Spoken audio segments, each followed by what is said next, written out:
fresh off the back of the most incredible photo trip to Croatia, potentially the most photo rich trip that I have ever been on, and I cannot wait to share some of the content with you on here. Photos, videos, especially the drone stuff, absolutely out of this world. If you're not following me on Instagram, check me out, HY Images. I've posted a few bits up there already because I was way too excited to wait to share them. I'm just out on a little cycle here, beautiful day in the UK. I brought the sun back from Croatia with me, and I just started filming a few little clips from my phone just while I was out on my ride to post straight to my Instagram, because I've been doing that a lot in Croatia, and I really enjoyed getting some moments along the way, behind the scenes bits and pieces behind my camera, with my friend, what we were eating, what we were up to, and it worked really well. I shot it all on my iPhone 14 Pro, and I thought I would share some of the settings I've tweaked within the phone itself to A, make the footage as best quality as possible, and B, probably most importantly, make it really quick and easy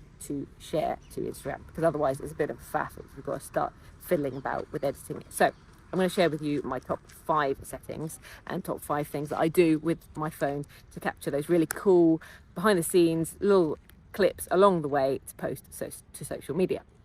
Number 1, HDR or no HDR. Now, typically when I'm using my phone for shooting content for YouTube, I would say no HDR, because when you pull it into post-production software such as DaVinci or Premiere Pro or Final Cut Pro, it's a nightmare to deal with. It goes completely flat and you've got to try and grade it. I have made a video up here of how to rescue your iPhone footage if you try and produce it, but for this instance I was just wanting to post quick and easy, as I've already said, straight to something like Instagram, and I want it to look good instantly. So the HDR mode is a treat. It makes the footage look really dynamic and it really makes it pop. So HDR mode on.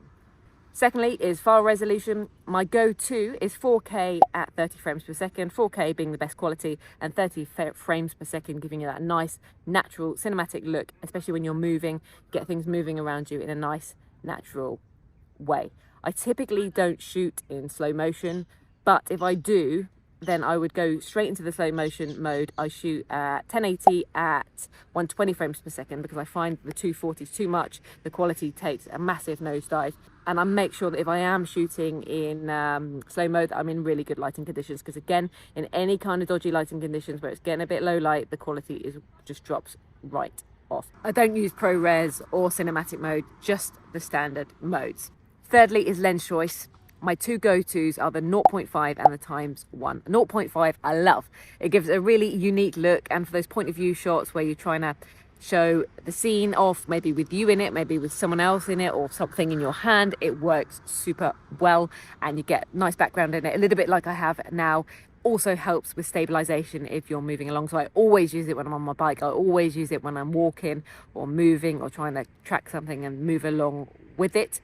And then other than that, I will use a ×1 lens. As I said, this is like the best quality. It's really nice, and if you can lock off shots, it's the perfect lens to use. I don't typically use the tele lenses because I find them a bit tricky to stabilize, and I feel like the quality is not as good. So really high quality from the ×1 and those super cool angles with the 0.5.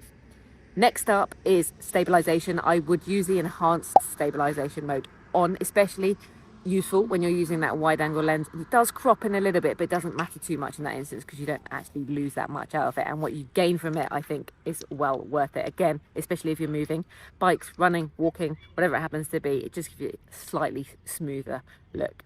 And lastly is a little bit of a post-production thing, and something I haven't really done before, to be honest with you, something that I tried out when I was away. I actually was pretty happy with how it worked out, and that is to do a little bit of post-production just right within the Apple native Photos app. So the video's shot, it's in there, you can press edit, and then I was adding on a little filter.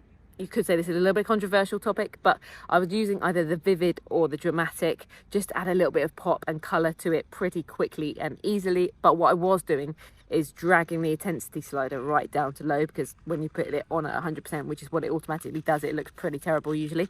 So dragging that down and then just popping into the enhancements to add maybe a little bit of color, filling about highlights and shadows, and adding a little bit of a vignette. But again, not too much, you don't want to push it too far, and I found that worked really nicely. And all of these things enabled me to have really quick, easy video, high quality, on the go, that went straight onto my Instagram stories Really enjoyed creating it, and also I've got some great moments from the trip that maybe I wouldn't have captured otherwise, because let's face facts, you've always got your phone in your hand, in your pocket, and it's close to use, and the quality is really, really good. So I hope you found this useful when you're traveling next, when you're out on a bike, when you're out running, whatever you're happening to do.